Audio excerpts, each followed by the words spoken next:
Did you know Bangladesh is a South Asian gem nestled on the Bay of Bengal, hugged by India on three sides and sharing its southeast frontier with Myanmar?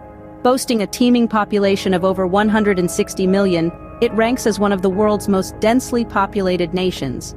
Emerging from the historical tapestry of British India in 1947, Bangladesh was initially East Pakistan.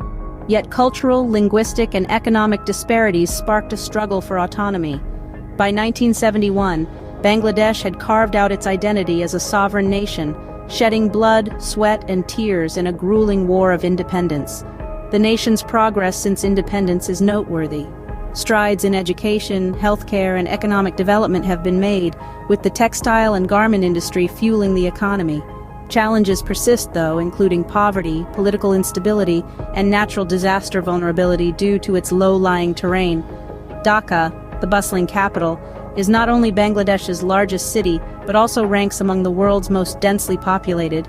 Bengali is the lingua franca, and Islam is the dominant faith. As Bangladesh navigates the road ahead, it seeks to enhance infrastructure, attract foreign investments, and diversify its economy. With rising sea levels and cyclones threatening its shores, environmental sustainability and climate change are also key concerns. But Bangladesh, resilient and determined, is steadily moving forward.